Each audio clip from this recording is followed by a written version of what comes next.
Jusqu'où aller justement dans la prévention, dans la surveillance des individus? Jusqu'où sommes-nous capables d'aller dans la limitation de nos libertés? On va prendre la direction de Londres ce soir, l'une des villes les plus vidéo surveillées au monde. Plus de 400 000 caméras y sont installées.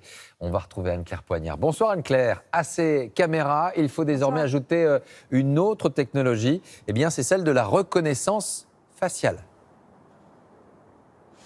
Oui Laurent, la reconnaissance faciale de plus en plus répandue au Royaume-Uni. Cette technique de vidéosurveillance permet en fait de comparer instantanément des centaines de visages dans une foule à des bases de données. Depuis quelques semaines, eh bien, elle est ouvertement utilisée par la police britannique, comme ici à Londres par exemple, dans certains lieux publics. Et puis aussi, c'est plus récent, par des sociétés privées, dans certains musées ou encore dans certains centres commerciaux.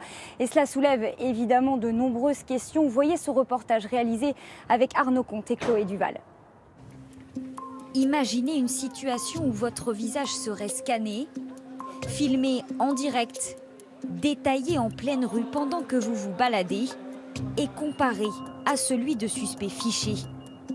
Au Royaume-Uni, ce scénario n'est plus une fiction, c'est ce qu'on appelle la reconnaissance faciale, une technique de vidéosurveillance qui divise. Moi, ça me rassure. Je me sens plus en sécurité en tant que touriste, ça me va.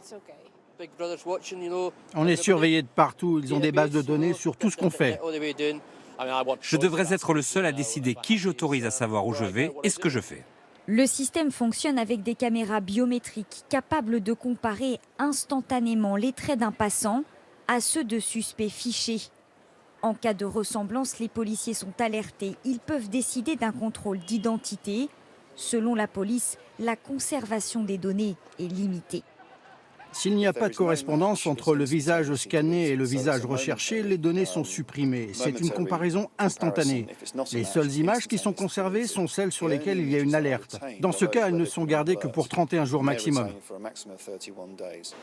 À Londres, un tentaculaire réseau de 420 000 caméras déjà en place pourrait permettre de développer la reconnaissance faciale. Mais pour les défenseurs des libertés individuelles, cette technique n'est pas au point. Les confusions seraient fréquentes et surtout, elles menaceraient la vie privée. Jamais dans le passé, les gens n'ont été considérés comme des cartes d'identité ambulantes qui seraient soumises à des contrôles aléatoires. Ça n'est rien de moins qu'une violation de nos droits. Dans la capitale britannique, la reconnaissance faciale surgit parfois là où on ne l'attend pas.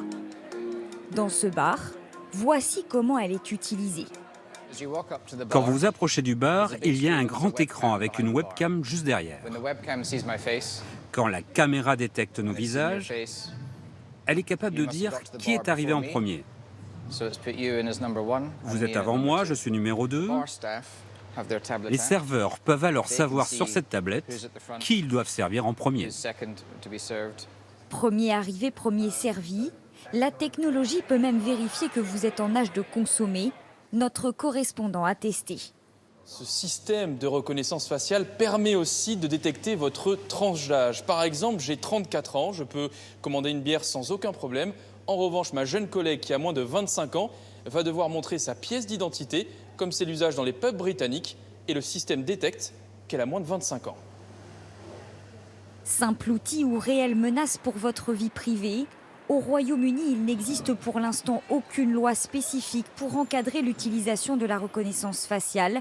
L'œil de ces caméras n'a pas fini de faire parler de lui.